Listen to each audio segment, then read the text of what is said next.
जय हिंद। स्टडी बसेरा के नए वीडियो में आप सभी का हार्दिक स्वागत है। चलिए स्टार्ट करते हैं आज के क्वेश्चन सेट का पहला प्रश्न है, बनेरघट्टा नेशनल पार्क कहाँ स्थित है?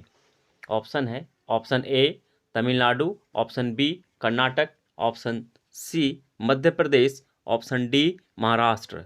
तो इसका आंसर हो जाएगा option B, Bannerghatta national park Karnataka में स्थित है। नेक्स्ट क्वेश्चन है, भारत का पहला समुद्री संग्रहालय कहाँ है? ऑप्शन है option A Lothal, option B Mumbai, option C Chennai, option D Kochi. तो इसका आंसर हो जाएगा ऑप्शन ए, भारत का पहला संग्रहालय समुद्री संग्रहालय लोथल में स्थित है और लोथल गुजरात में स्थित है। यानी कि पहला समुद्री संग्रहालय स्टेट अगर पूछता है तो गुजरात हो जाएगा, और जगह पूछता है, शहर पूछता है तो लोथल हो जाएगा। नेक्स्ट क्वेश्चन है, मयूर शैली सिक्का किसके द्वारा चालू किया गया था? ऑप्शन है option A Samudragupta, option B Chandragupta द्वितीय, option C Sher Shah Suri, option D Skandagupta. तो इसका आंसर हो जाएगा ऑप्शन ए समुद्रगुप्त। समुद्रगुप्त द्वारा मयूर शैली सिक्का चालू किया गया था। नेक्स्ट क्वेश्चन है, भारतीय मानसून की विस्तृत जानकारी किसने दी थी? ऑप्शन है option A Al Biruni, option B Rihla, option C Al Masudi, option D Ibn Battuta. तो इसका आंसर हो जाएगा ऑप्शन सी अल मसूदी। अल मसूदी ने सबसे पहले भारतीय मानसून की विस्तृत जानकारी दी थी। विस्तृत जानकारी अल मसूदी ने दी थी, और मानसून की जानकारी सबसे पहले दी थी हिपालस ने। हिपालस ने मानसून की जानकारी सबसे पहले दी थी। नेक्स्ट क्वेश्चन है, मिल्की वे गैलेक्सी के सबसे नज़दीक गैलेक्सी कौन सी है? तो ऑप्शन है option A Andromeda, option B option B Ganymede, option C Orion nebula, option D Centaurus. तो इसका आंसर हो जाएगा option A Andromeda. Milky Way galaxy की सबसे नज़दीक जो दूसरी गैलेक्सी है वो एंड्रोमेडा नाम है, उसका नाम है एंड्रोमेडा। और मिल्की वे गैलेक्सी कौन सी है ये पता होना चाहिए। तो मिल्की वे गैलेक्सी, हम लोग जिस गैलेक्सी में रहते हैं हमारी गैलेक्सी का नाम है मिल्की वे गैलेक्सी। हमारा जो सोलर सिस्टम है वो मिल्की वे गैलेक्सी में सिचुएटेड है। ऑप्शन बी में है गैनीमेड। गैनीमेड बृहस्पति ग्रह का, बृहस्पति प्लानेट का सबसे बड़ा उपग्रह है, यानी कि मून है। सबसे बड़ा मून है बृहस्पति प्लानेट का गैनीमेड, इसका नाम है गैनीमेड। बृहस्पति ग्रह सौरमंडल में दूसरा सबसे ज्यादा उपग्रह वाला ग्रह है। दूसरा सबसे ज्यादा उपग्रह वाला ग्रह है। तो सबसे ज्यादा उपग्रह वाला पहला ग्रह कौन सा है? तो यह क्वेश्चन ही बन सकता है। तो सबसे ज्यादा उपग्रह वाला ग्रह है शनि। शनि प्लानेट के पास सबसे ज्यादा उपग्रह है। उसकी उपग्रह की संख्या है, यानी कि शनि प्लानेट की, सैटर्न प्लानेट की उपग्रह यानी कि मून की संख्या है 82 मून है सैटर्न प्लानेट की। नेक्स्ट क्वेश्चन है, कंचनजंगा राष्ट्रीय उद्यान कहाँ स्थित है या कहाँ है? ऑप्शन है option A Assam, option B Sikkim, option C Uttarakhand, option D Himachal Pradesh. तो इसका आंसर हो जाएगा ऑप्शन बी सिक्किम। कंचनजंगा राष्ट्रीय उद्यान सिक्किम स्टेट में, राज्य में स्थित है। नेक्स्ट क्वेश्चन है, हेलीकॉप्टर MI-17V5, हेलीकॉप्टर का नंबर है ये MI-17V5 को किस देश की कंपनी ने बनाया था? तो कंपनी का नाम नहीं, यहाँ देश बताना किस देश की कंपनी थी। तो ऑप्शन है option A Russia, option B USA, option C France, option D Israel. तो इसका आंसर हो जाएगा ऑप्शन ए, रूस देश की कंपनी ने बनाया था इस हेलीकॉप्टर MI-17V5 हेलीकॉप्टर को, जिसके दुर्घटनाग्रस्त होने से हमारे पहले CDS जनरल बिपिन रावत, उनकी धर्मपत्नी मधुलिका रावत और 11 सैनिक शहीद हो गए हैं।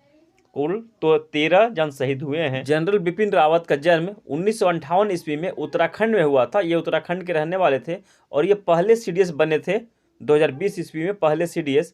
और CDS चीफ डिफेंस स्टाफ की मांग कब उठी थी? 1999 में। 1999 के कारगिल युद्ध में, जब तीनों ही सेनाओं का कोऑर्डिनेशन नहीं हो पा रहा था, तो उस समय इस पद को सृजित करने के लिए जरूरत महसूस की गई थी और उसी के बाद ही 2019 में इस पद को सृजित किया गया, बनाया गया और 2020 में पहले CDS नियुक्त किए गए थे बिपिन रावत जी। और बिपिन रावत जी का 8 दिसंबर 2021 को तमिलनाडु के कुन्नूर में उनका जो हेलीकॉप्टर का दुर्घटनाग्रस्त हो गया, जिनके इसी दुर्घटना में उनकी मृत्यु हो गई, वह शहीद हो गए। और इस हेलीकॉप्टर को जिसका नंबर MI-17V5 था, इसका निर्माण किस कंपनी ने किया था? इसका आंसर भी, यह भी क्वेश्चन बन सकता है। तो रूस की किस कंपनी ने किया था?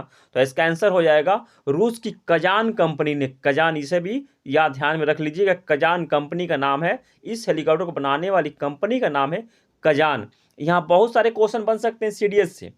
क्वेश्चन बन सकता है CDS की नियुक्ति कौन करता है? तो CDS की नियुक्ति, भारत में CDS की नियुक्ति राष्ट्रपति करते हैं। राष्ट्रपति CDS की नियुक्ति करते हैं। और CDS ये कब बने थे? बिपिन रावत जी जनवरी 2020 में CDS बने थे, पहले CDS बने थे। और दिसंबर 2019 में इस पद को सृजित किया गया था, बनाया गया था। यह CDS और एक क्वेश्चन बनता है, जो एक क्वेश्चन बन सकता है कि CDS का कार्यकाल, चीफ डिफेंस स्टाफ यानी कि रक्षा प्रमुख का कार्यकाल कितने वर्षों के लिए होता है? तो ये यहाँ दो तरह के ऑप्शन हो सकते हैं। पहला है, इसका आंसर है 3 साल या फिर 65 वर्ष उम्र। जो भी पहले आएगा वो पहले हो जाएगा। यानी कि मान लीजिए कोई 64 वर्ष की उम्र में CDS पद ग्रहण करता है, CDS बनता है, तो 65 वर्ष उनका एज पहले हो जाता है, तो वो पहले रिटायर हो जाएंगे। 65 वर्ष में 3 साल वो मान्यता रहेगा। और जो अगर पहले बनते हैं, उनका 65-62 वर्ष के एज में बनते हैं, तो 3 साल, 62 + 3 65, शुरू दोनों ही एक साथ हो जाएगा। इसमें से जो भी पहले आएगा, 3 वर्ष या 65 वर्ष एज, 65 वर्ष एज होगा, 3 वर्ष कार्यकाल, जो भी पहले आएगा उसके बाद वो रिटायर होते हैं। नेक्स्ट क्वेश्चन है, भारत में शास्त्रीय भाषाओं की संख्या कितनी है? तो ऑप्शन है, option A 8, option B 7, option C 6, option D 9। तो इसका आंसर हो जाएगा ऑप्शन C 6। भारत में शास्त्रीय भाषाओं को 6 भाषाओं को शास्त्रीय भाषाओं का दर्जा प्राप्त है। भारत की 6 भाषाओं को शास्त्रीय भाषाओं का दर्जा प्राप्त है। और वो भाषा कौन कौन है जिन्हें शास्त्रीय भाषा का दर्जा प्राप्त है? क्लासिकल लैंग्वेज, इंग्लिश में से शास्त्रीय भाषा को क्लासिकल लैंग्वेज कहते हैं। तो वो है, उसका भी नाम भी हम लोग लिस्ट भी देख लेते हैं। वो है, 1 नंबर पे है तमिल को सबसे पहले शास्त्रीय भाषा का दर्जा प्राप्त हुआ था 2004 ईस्वी में। और दूसरा है संस्कृत, इसे 2005 ईस्वी में शास्त्रीय भाषा यानी कि क्लासिकल लैंग्वेज का दर्जा प्राप्त हुआ था। तीसरा है कन्नड़ और चौथा है तेलुगु। इन दोनों को ही, कन्नड़ और तेलुगु को 2008 ईस्वी में शास्त्रीय भाषा यानी कि क्लासिकल लैंग्वेज का दर्जा प्राप्त हुआ था। और अब नेक्स्ट है, 5 नंबर पे है मलयालम 2013 ईस्वी में इसे शास्त्रीय भाषा का दर्जा प्राप्त हुआ था। और मलयालम किस स्टेट की भाषा है, इसे भी जानना है।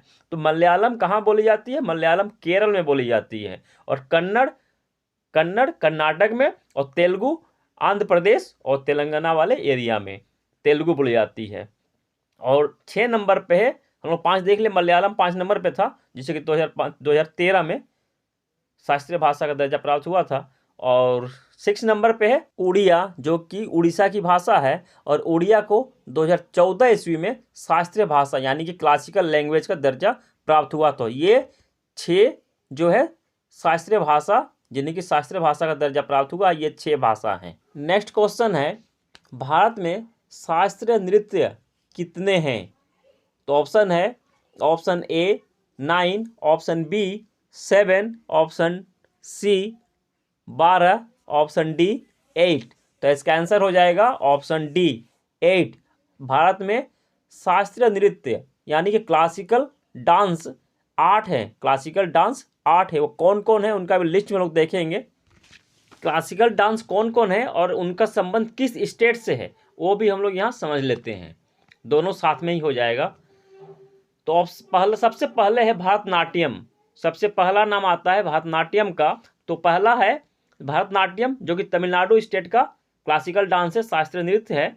भरतनाट्यम तमिलनाडु का है। दूसरा है मोहिनीअट्टम, जो कि केरल का है। तीसरा है कथकली, वो भी केरल का है। यानी कि केरल का 2 शास्त्रीय नृत्य है, क्लासिकल डांस है, कथकली और मोहिनीअट्टम, दोनों ही केरल का है।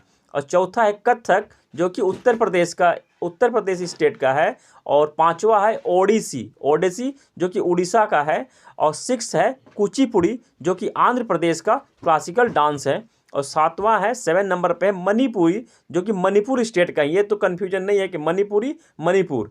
तो नंबर 8 पे है सतरिया है असम स्टेट का, सतरिया असम स्टेट का क्लासिकल डांस है। ये 8वां स्टेट, असम 8वां स्टेट नहीं था, 8वां शास्त्रीय नृत्य क्लासिकल डांस सतरिया है। देखिए ये सभी क्वेश्चन सभी ही कम्पिटिटिव एग्जाम के लिए बहुत ही इंपॉर्टेंट है। अभी जो ग्रुप डी का फरवरी में 2022 में जो एग्जाम होने वाला है रेलवे ग्रुप डी का, उसके लिए बहुत ही इंपॉर्टेंट है। और आप लोगों को अगर वीडियो पसंद आ रहा है तो चैनल को सब्सक्राइब और लाइक शेयर कर दीजिएगा। चलिए देखते हैं अब अगला प्रश्न। अगला प्रश्न है सम्राट अशोक को बौद्ध धर्म की प्रेरणा निग्रोध से मिली थी। इसे तो आप लोग जानते हैं कि सम्राट अशोक को बौद्ध धर्म की प्रेरणा निग्रोध से मिली थी। क्वेश्चन यह बनता है कि सम्राट अशोक और निग्रोध के बीच क्या संबंध था। तो ऑप्शन है, ऑप्शन ए भतीजा, ऑप्शन बी भाई, ऑप्शन सी गुरु, ऑप्शन डी मित्र। तो इसका आंसर हो जाएगा ऑप्शन ए भतीजा। निग्रोध सम्राट अशोक का भतीजा था, निग्रोध सम्राट अशोक का भतीजा था। निग्रोध सम्राट अशोक के भाई सुसेम का पुत्र था, सुसेम का पुत्र निग्रोध था। इस तरह दोनों के बीच चाचा भतीजा का संबंध हुआ। आज के लिए इतना ही, मिलते हैं फिर नए वीडियो में। अगर वीडियो चैनल पसंद आया है तो वीडियो को लाइक और शेयर कर दीजिएगा। चैनल पर अगर नए हैं तो चैनल को सब्सक्राइब भी कर लीजिएगा। मिलते हैं फिर नए वीडियो में, तब तक के लिए जय हिंद, स्वस्थ रहें, मस्त रहें, धन्यवाद।